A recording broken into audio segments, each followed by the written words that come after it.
व्यक्तिगत आरोप लगा रहे वो बिल्कुल गलत है, निराधार है। सब कुछ ये बात सही है। मैं जिला है अपने जहाँ हेडक्वार्टर हम सांचौर के साथ है, उसके लिए हम चाहते हैं। बाकी ये निराधार किसी के ऊपर नेता पे ब्लेम लगा रहे, ये बिल्कुल निराधार गलत है। पावना हद जानो कांबल लेनी यार बसे भी पगल गई ब्राउन की टाइम आवे के ना बात को ब्राउन हक को जी भाई नहीं। बड़ी बात हुई नहीं, आने वाले चुनाव में जनता सभी को जवाब दे देगी। ये जनता को मूर्ख बना रही कि भीनमाल जिला बने या नहीं बने, पर ये रानीवाड़ा वाले मांग कर रहे हैं हमको जालौर में रखा जाए। तो हम लोग ये चाहते हैं कि हमको सांचौर में रखा जाए, क्योंकि हमारी दूरी भी कम है। और अगर जालौर गए तो हमारे 120 किलोमीटर पड़ता है वहाँ से, और सांचौर पड़ता है मात्र 30-35 किलोमीटर। सरनाऊ पंचायत समिति की 4 पंचायत और ये करवाड़ा, करड़ा, कोड़का, दातवाड़ा, ये जो पहाड़ी इलाका है, इससे सांचौर साइड का भाग भौगोलिक दृष्टि से सांचौर के बहुत नज़दीक पड़ता है। जालौर जिले में अब गरीब किसान और मजदूर वर्ग जब प्रताड़ित होता है और उसको जालौर जाना पड़ता है तो 150 किलोमीटर दूर पड़ता है। जब वो जाता है कि कलेक्टर साहब अंदर नहीं है, एसपी साहब अंदर नहीं है, तब लोग बड़े परेशान होते हैं। हमारी मांग ये है कि भाई भीनमाल जिला बन जाए तो बेस्ट, कोई तकलीफ नहीं है किसी को भी, बनाओ आराम से जिला। जब दूध बन सकता है तो भीनमाल क्यों नहीं बन सकता है। पर रानीवाड़ा के धरनार्थी ये मांग कर रहे हैं कि भीनमाल जिला नहीं बनता है तो हमको जालौर में रखा जाए। अब रानीवाड़ा तहसील में हम भी आते हैं, हमारे गांव भी रेवेन्यू दृष्टि से तो रानीवाड़ा में ही है। तो रानीवाड़ा में जब हम नहीं बोलेंगे तो फिर हम भी जाएंगे जालौर, और हम जालौर जाएंगे तो फिर हमारे तो पहले भी हमने बहुत दुख देखे हैं इन सरकारों की। ये सड़कें बड़ी बढ़िया 4-4 फुट के खड्डे, और उस खड्डे में इनको रोते रोते जब हम जालौर जाते हैं और वहाँ जाते हैं तो साहब नहीं अंदर, फिर रोते रोते वापस आते हैं। इसलिए हम किसी भी सूरत में जालौर नहीं जाना चाहते, हम सांचौर में रहना चाहते हैं।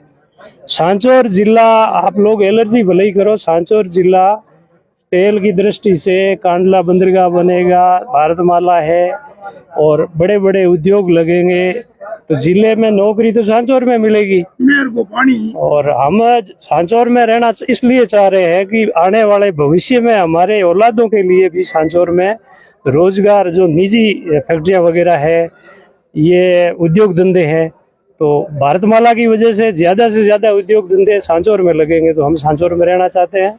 100-150 किलोमीटर दूर जालौर किसी भी सूरत में हम नहीं जाएंगे। सरकार अगर हमारी मांग नहीं मांगेगी तो हम सुप्रीम कोर्ट या हाई कोर्ट का दरवाजा खटखटाएंगे, पर जालौर नहीं जाएंगे। सांचौर तहसील में नहीं है वो, हम तो सांचौर में रहना चाहते हैं। स्थिति क्यों बनी, किसने बनाई, ये तो हमसे ज्यादा आपको मालूम है, आप मीडिया वाले हो। हम तो यह कह रहे हैं कि हमको सांचौर में रखा जाए। सब बैठे हैं, मगर वहाँ जो गए थे वही लूटी थी, धन्यवाद दिया था मुख्यमंत्री जी को, सब कुछ हुआ था और हर लास्ट 7 तारीख तक वो साथ में थे। उसके बाद में अचानक जो हुआ वो सबको मालूम ही है। वही होता है जो सारी जनता को सुने। वो तीनों नेता है, उनके लिए तो हम भी है उनके। ये गंगजी कई नेताओं के खासम खास है तो हम किसी के खास है। सारे नेता है वहाँ बैठे हैं।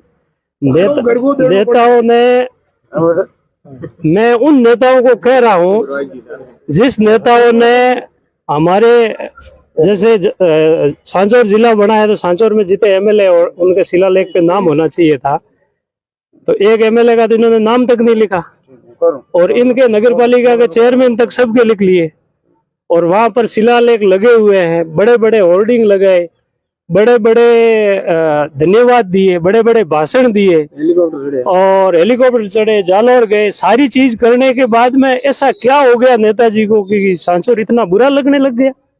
कारण क्या है मुझे तो कोई समझ में नहीं आ रहा। डबल ढोल की मत बजाओ ना, तो एक तरफ सीधी बजाओ। सब 7 रुपए में सांचौर जाना चाहते हैं यार, 1-2 रुपया 150 लगता है और पूरा दिन वहाँ लगता है अपने जालौर जाके आने में।